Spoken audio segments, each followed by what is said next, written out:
사무엘상 8장 4절부터 9절까지의 말씀을 봉독하겠습니다.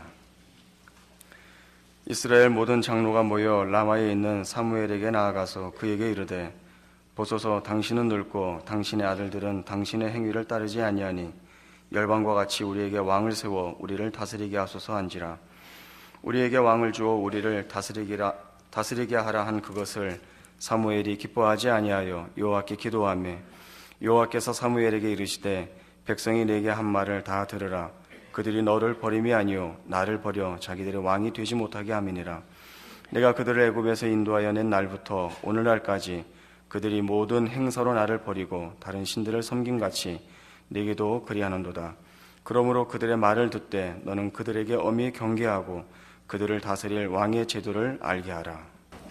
오늘 사무엘상 8장에는 이스라엘 백성들이 말하자면 장로들을 앞세워 이제 나라의 왕을 요구하는 사실이 기록되어 있습니다. 이 왕을 요구한 사실에 대하여 사무엘이 싫어하고 하나님께서도 싫어하십니다. 그러나 결국 왕을 주게 되고 잘 아시는 대로 사울 왕이 등극을 하는 이제 그 길이 열리게 됩니다. 이 왕을 세운다는 것이 무슨 의미를 가지기에 사무엘과 하나님이 다 같이 싫어했으며 그것이 이스라엘 역사에 어떤 의미를 가지는지를 확인하는 것이 오늘 우리가 해야 할 일입니다. 명분으로는 20절에 가시면, 사무엘상 20절에 가시면 우리도 열방과 같이 되어 우리 왕이 우리를 다스리며 우리 앞에 나가서 우리의 싸움을 싸워야 할 것입니다 라는 표현에서 보듯이 나라를 다스리는 일과 또 적국의 위협 앞에서 이 나라를 지켜야 할 지도자를 요구하는 것으로 되어 있습니다. 사실 이스라엘은 특별한 나라입니다. 하나님께서 이 나라를 세워서 하나님이 다스리시는 나라의 그 모범과 특별한 선택을 입은 나라로 세우셨기 때문에 이스라엘에게 있어서 모든 사회적인 문제는 다 신학적인 해석을 내려야 하는, 신학적인 답을 찾아야 하는 것이 이스라엘이라는 나라의 정체성이며 또 그 백성들의 책임인 것입니다. 우리는 신명기 7장에서 이 같은 사실을 확인해 볼 수 있습니다. 구약성경 273페이지 신명기 7장 7절입니다. 여호와께서 너희를 기뻐하시고 너희를 택하시면 너희가 다른 민족보다 수요가 많은 연고가 아니라 너희는 모든 민족 중에 가장 적으니라. 여호와께서 다만 너희를 사랑하심을 인하여 또는 너희 열조에게 하신 맹세를 지키려 하심을 인하여 자기의 권능의 손으로 너희를 인도하여 내시되 너희를 그 종되었던 집에서 애굽 왕 바로의 손에서 속량하셨나니 그런즉 너는 알라. 오직 내 하나님 여호와는 하나님이시요 신실하신 하나님이시라. 그를 사랑하고 그 계명을 지키는 자에게는 천대까지 그 언약을 이행하시며 인애를 베푸시되 그를 미워하는 자에게는 당장에 보응하여 멸하시나니 여호와는 자기를 미워하는 자에게 지체하지 아니하시고 당장에 그에게 보응하시느니라. 그런즉 너는 오늘날 내가 네게 명하는 명령과 규례와 법도를 지켜 행할지니라. 그러니까 이스라엘 백성은 하나님의 사랑을 입은 백성이요, 그 열조에게 한 약속대로 하나님이 그들의 아버지가 되고 그 백성이 자기의 자녀가 되는 특별한 관계로서 세워진 나라인 것을 선언하고 있습니다. 그래서 이스라엘은 그들에게 필요한 모든 삶의 그 내용들이 하나님과의 관계에 예속되어 있는 것으로 이해해야 옳습니다. 그러니까 정치든 경제든 사회든 그것이 국방이든 문화든 하나님을 주인으로 삼는 자, 하나님의 통치가 구현되는 나라로서 믿음으로 존재해야 되는 나라였던 것입니다. 그런데 이제 와서 그들은 왕을 요구하게 됩니다. 이 왕은 말하자면 정치적, 군사적 이유 때문에 요구되고 있습니다. 이것은 하나님이 모든 일의 주인이시고 보호자이시고 답인 이스라엘의 정체성에 비추어 보면 이제 인간 중에서 지도자가 나와 정치와 국방과 혹은 사회와 경제를 책임져야 된다는 것은 하나님의 통치에서 어느 부분을 빼는, 독립시키는 일이 되기 때문에 사무엘도 하나님도 싫어하시게 되는 것입니다. 본문으로 돌아와 보시면 이 일은 물론 이런 직접적인 또 현실적인 이유를 가집니다. 8장 1절에 사무엘이 늙음에 그 아들들로 이스라엘 사사를 삼으니 장자 이름은 요엘이요 차제 이름은 아비야라. 그들이 브엘세바에서 사사가 되니라. 그 아들들이 그 아비의 행위를 따르지 아니하고 이를 따라서 뇌물을 취하고 판결을 굽게 하니라. 우리도 사사기를 읽어봐서 아시다시피 그 가나안 땅에 정착한 이스라엘 백성들을 하나님께서 다스리는 지도자로 종교적 지도자를 세웁니다. 그들이 이 사사들인데 판관들입니다. 판관, 그러니까 지금 얘는 판사들이죠. 무슨 판결을 내리느냐 하면 하나님과의 신앙적 관계의 옳고 그름을 판결하는 자들로 당시 종교 지도자들은 자기의 직무를 이행했습니다. 이스라엘의 잘잘못이 있으면 말하자면 국가적인 또는 뭐 경제적인 사회적인 그 벌을 받고 그들이 하나님과의 관계를 지키면 그들이 실제로 가지지 않은 정치, 경제, 사회적인 체제나 준비 없이도 복을 받는 것으로 당시는 그 사회가 구성되어 있었습니다. 여러분 잘 아시는 대로 신명기 28장에 약속한 하나님을 따르고 믿음을 지키고 순종하면 나가도 복을 받고 들어와도 복을 받고 하는 것이요, 하나님을 배반하면 나가도 저주를 받고 들어와도 저주를 받고에 해당하는 것입니다. 그 하나님, 그러니까 모든 삶의 영역과 경우에 유일하시고 충족하신 하나님에게서 이제 말하자면 어느 영역들을 독립시키려고 합니다. 이유는 사사들이 잘못했기 때문입니다. 그러나 그들이 여기서 그럼 다른 사사를 세워주십시오 라고 요구한 것이 아니라 열방들처럼 우리에게도 왕을 주십시오 라고 요구한 것은 좀 더 깊은 이유가 있는 것입니다. 어떤 이유가 있느냐 하면 그들이 살던 시대에 그 이웃 나라들은 어쨌든 군주국들, 예를 들면 이집트 같이 군주국들이 있고 블레셋만 해도 5 방백이 있어서 뭐 우리가 이해하는 대로 하면 영주급들 되는 이런 5 그 부족의 그 수장들이 있어서 그 정치와 사회를 또는 국방을 그 책임지고 있었던 지도자가 있었습니다. 그것을 지금 이스라엘 백성들이 요구하고 있습니다. 이 요구는 그러나 조금 더 당시 사회적인 이유를 가집니다.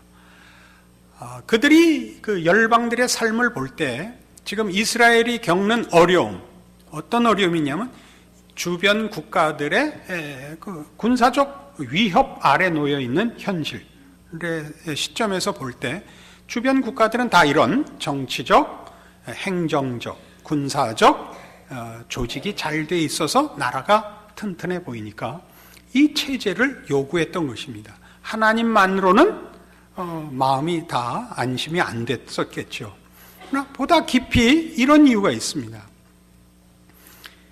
열방들 같이 우리에게도 왕을 주십시오 라는 이 요구 속에는 이스라엘이 가지는 지방자치제와 달리 중앙집권제를 시행하고 있는 군주국들의 어떤 모습들에 지금 이스라엘이 현혹되고 있는 것을 말합니다. 이스라엘은 중앙집권제가 아니고 철저하게 지방자치제였습니다. 왜냐하면 어느 곳에나 계시는 하나님 앞에서 그 국민 각자가 율법을 지키고 그 믿음을 지켜야 하는 사회였기 때문에 특별한 정치적 행정적 제도가 그 나라를 어떤 나라의 정신이나 목적하는 바를 따로 체제로서 가질 필요가 없었죠. 그러나 다른 이웃 나라들은 하나님을 섬기지 않는 나라들에게 있어서는 중앙 집권제를 채택하고 왕이 있고, 그래서 정치적, 군사적 조직과 체제를 가질 뿐만 아니라 경제적, 사회적 차원에서의 체제도 달랐던 것입니다. 중앙 집권적 체제가 가지는 번성함이 있었던 것입니다. 이런 일은 이제 오늘날 우리가 현대를 사는 현대인들에게는 아주 익숙한 현실입니다.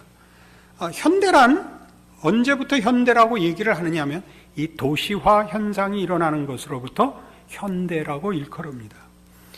도시화 현상이라는 건 여러분 잘 아시는 대로 우리 예전에 다 산업화가 이루어지기 전에 인류의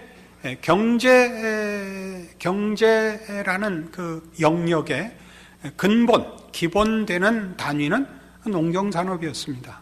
그러나 그것이 기계가 발견되고 산업혁명이 일어나면서 대량 생산이 가능해졌고, 대량 생산이 노동 집약적인 인구의 집중화를 요구하게 됐습니다.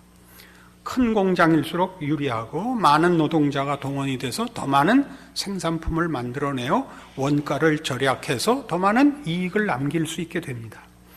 이리하여 도시화라는 게 생기죠. 이 도시화의 큰 그 특징은 뭐냐 하면 경제적인 목적과 이익을 위하여 나머지를 묻지 않는 공동체가 생기기 시작하는 겁니다. 우리 보통 얘기하는 대로 기업이라고 얘기할 수 있습니다. 한 기업 안에서는 무엇만 묻냐 하면 그 기업이 가지는 목적에 부합하는 재능 외에는 아무것도 묻지 않습니다. 그러니까 그의 출신이나 그의 신앙이나 그의 인격을 묻지 않습니다. 이게 현대화 과정이며 이 현대화 과정이 가지게 되는 세속성입니다. 세속성이란 이제 이 현대화된 사회에서 기업 이윤을 남기는 목적 이외에 다른 아무것도 공통점이 될 수 없고 또 그것을 묻지도 않는 사회가 된 것을 말합니다. 우리는 다른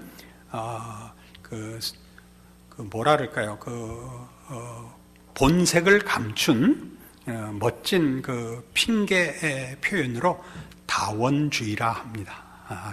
굉장히 포용력 있어 보이는 표현이지만 사실은 참 무서운 표현입니다. 다원주의란 다른 문제, 보다 중요한 문제입니다. 사실은 신념, 사상, 종교 같은 것은 각자 알아서 해라. 우리 회사에 모이면 이 회사가 추구하는 이윤을 내는 목적에 네가 공헌을 해라. 이거 외에는 묻지 않는 사회가 된 것입니다. 왜 그렇게 됐죠? 이윤을 남긴다는 것이 이 세상에서는 가장 큰 가치고 가장 큰 소원이기 때문에 그렇습니다. 우리는 이 다원화된 현대 사회에 살기 때문에 우리 모두가 그런 성격으로 질서 잡힌 사회의 일원으로 되어 있습니다. 우리가 그것을 이해하든 이해하지 못하든 그 속에 있습니다. 여러분 직장을 생각해 보시면 쉽습니다. 여러분 직장에서 여러분이 해야 하는 일은 여러분 직장에 유능한 사원이어야 합니다. 여러분이 얼마나 도덕성이 있느냐, 인격적으로 고매하냐 하는 것은 거기서는 아무 문제가 되지를 않습니다. 그러니까 현대 사회에서는 이런 기능 또는 재능이 유일한 덕목인 사회에서는 인격성이라는 것은 자취를 감췄습니다. 그래서 지금은 착한 사람은 바보인 시대입니다. 그죠? 지금은 영악해야 합니다. 그 도덕성이 좀 의심스러워도 지금은 재능만 있으면 됩니다. 그럼에도 불구하고 왜 모든 세계는 이렇게 도시 집중 현상을 가지며 이 다원주의라는 현대를 만들어냈을까요? 세상이 우리를 유혹해서 다 항복시킨 겁니다. 세상이 우리를 항복시킨 건 세상이 줄 수 있는 자랑거리들입니다. 세상이 영광으로 취급하는 것들 때문입니다. 그것이 소위 물질적인 성공입니다. 이건 무슨 그 거룩한 것과 속된 것 이렇게 그냥 이분법적으로 나누자는 얘기가 아닙니다. 세상은 세상대로 그 물질 세계의 그 기쁨도 있고 내용도 있습니다. 그러나 세상은 우리에게 더 중요한 쉽게 얘기해서 정신적인 것, 또 우리 신자들끼리 얘기하자면 영적인 것을 만들어내는 것은 없습니다. 그건 없습니다. 세상이 우리를 물질적으로 편리하게 하고 문명의 발달이 우리에게 많은 혜택을 준 것이 사실이지만 그것이 우리의 영에, 우리의 정신에 또는 인격에 도움을 주는 것은 아무것도 없습니다. 그런데도 우리가 영혼을 팔아서 세상에 붙잡히곤 하는 것이 현실입니다. 지금 이 싸움에 걸려 있는 겁니다.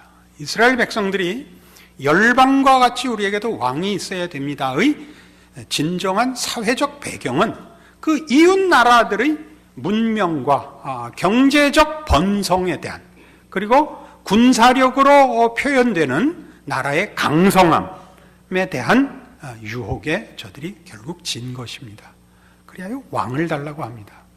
그러니까 하나님만으로 왕을 삼아서 살아야 하는 나라의 자기 정체성을 드디어 포기하는 것이죠. 근데 이 싸움은 지금 이 이스라엘이 지금 이 시대에 사사시대 말기에 이제 왕을 요구해서 넘어가는 옛날 고리짝 얘기가 아니라 어느 시대에나 신앙생활을 하려는 신자들에게는 늘 넘어야 할 관문으로 상존하고 있습니다. 우리 모두가 우리의 신앙을 돌아보면 우리의 신앙이라는 것이 하나님 한 분으로 만족스러운 신앙생활을 하지 않습니다. 그 얘기가 우리가 다 수도원에 들어가고 세상을 등지자 이런 얘기가 아니라 우리의 삶의 전 영역에 하나님을 우리의 아버지로 모시는 일을 실패하고 있다는 뜻입니다. 우리는 이런 종교적인 집회나 종교적인 형태에서만 하나님을 하나님으로 섬겨갖고는 안 됩니다. 우리가 존재하는 곳에서 내가 살아 움직여 현실을 사는 현장에서 내가 하나님의 자녀여야 합니다. 그것만이 하나님이 일하시는 방법이요, 우리가 신앙을 지키는 방법입니다. 우리는 이걸 놓칩니다. 그러니까 우리가 지금 이제 대통령 선거인데 누구를 뽑으면 이 나라가 잘 살 것인가 라는 말은 세상적인 표현일 수밖에 없습니다. 그리고 그건 잘못이 아닙니다. 우리가 믿음 좋은 사람이 대통령이 됐으면 좋겠다라고 얘기하는 것은 절반은 맞고 절반은 틀린 말입니다. 왜냐하면 하나님은 한 나라를 다스리는 일을 신앙으로 하라고 그런 적이 없습니다. 세상 나라의 그 지도자가 되며 책임자가 된다는 것은 정치적 실력이 있어야 됩니다. 정치적 실력이라는 건 이 세상 나라를 세상적 가치와 기준과 질서에서 잘 인도해내면 잘하는 정치입니다. 믿는 사람이 하면 좀 낫지 않겠느냐. 믿음을 가지고 이 나라를, 하나님의 나라를 만들고 싶으면 기도원 원장이 되라 이겁니다. 대통령이 되면 안 됩니다. 대통령은 다른 겁니다. 이해하시겠습니까? 왜냐하면 하나님이 누구시며 하나님을 믿고 사는 기독교 신자들의 신앙이 무엇인가를 증명하는 것은 사회적인, 아니 세상적인 것으로는 어떻게 증명할 방법이 없습니다.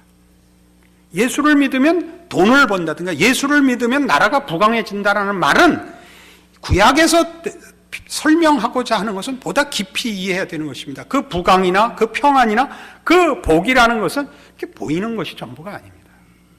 하나님은 하나님이 누구시며 하나님을 믿고 사는 그의 백성의 특권이 무엇인가를 우리 각자의 다름으로만 증명하십니다. 우리의 다름은 마태복음 22장에 등장하는 예수님의 이런 설명에 있습니다. 가장 크고 첫째 되는 계명이 무엇입니까? 라는 율법사의 질문에 이렇게 답하십니다. 첫째는 내 마음을 다하고 뜻을 다하고 성품을 다하여 주 너의 하나님을 사랑하라 하셨으니 이것이 크고 첫째 되는 계명이요. 둘째는 이와 같으니 네 이웃을 내 몸같이 사랑하라 하셨으니 이 두 계명이 온 율법과 선지자의 강령이니라 이렇게 나옵니다. 율법과 선지자라는 건 구약 성경, 지금 얘기하자면 성경 전체의 요지입니다. 뭐가요? 하나님 사랑, 이웃 사랑입니다. 여기서 사랑이라는 것은 감성적인 표현이 아닙니다. 사랑이라는 것은 모든 것을 맡기는 것이요, 모든 것을 동원하여 매달리는 것을 말하는 의미에서의 사랑입니다.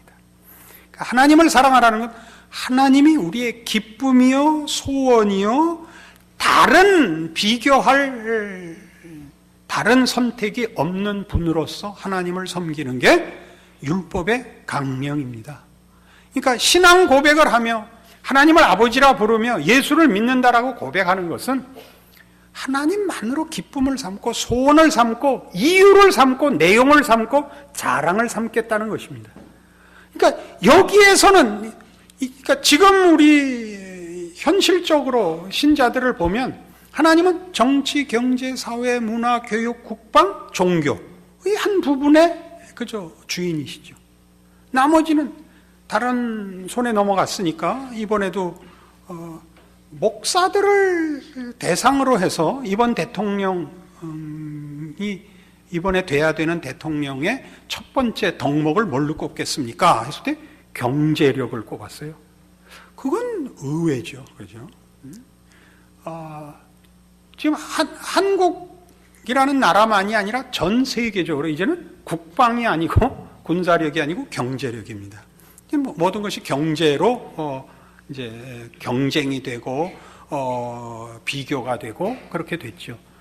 그러나 이 나라가 목사들한테 물었을 때는 신앙 좋은 사람이요, 그래야 되는 겁니다. 그렇죠? 아니 그거는 어떻게 속에 있는 얘기를 다 말을 해요, 이 바보같이. 그렇잖아요.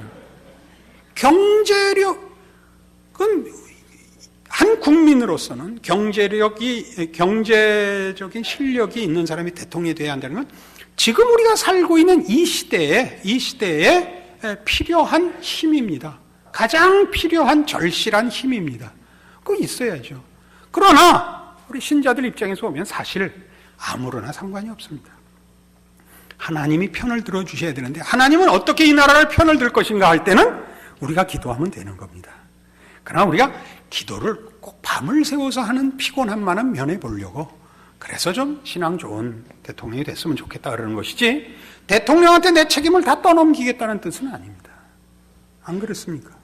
그러면 우리가 어떤 조건 속에 있을 때 우리가 더 편하냐 하는 얘기는 매우 애매합니다. 우리가 말하자면 어려움을 겪고 있을 때는 우리의 신앙에 손해고, 우리가 외적으로 좋은 환경 속에 있으면 우리의 신앙이 유리합니까? 그렇지 않습니다. 편안할 때, 세상이, 사회가 평안할 때 우리의 신앙도 늘어지고, 사회가 어려울 때 우리의 신앙이 더 깨어서 힘쓰고 했던 우린 과거를 가지고 있습니다. 가장 어려웠던 시절에 우리의 신앙이 좋았습니다. 그러나 그 신앙은 무성한 신앙, 내용이 풍성한 신앙이 되기는 어렵습니다. 외적 조건이 나쁘면. 그러니까 더 신앙이 풍성해지고 더 만발하기 위해서 좋은 환경을 요구하는 것이지, 그것이 우리 신앙의 유일한 자양분인 것 같이, 절대적인 필요인 것 같이 우리가 얘기하는 것은 아닙니다. 지금 그 싸움을 하자는 것입니다.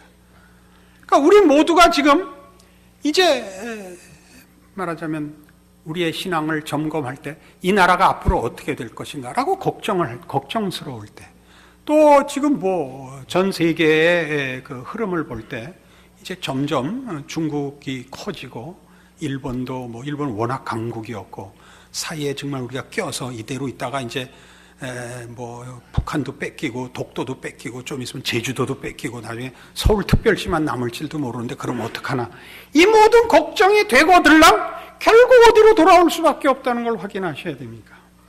하나님이 나와 내가 속해 있는 이 나라를 지켜주시는 수밖에 없다로 돌아오죠.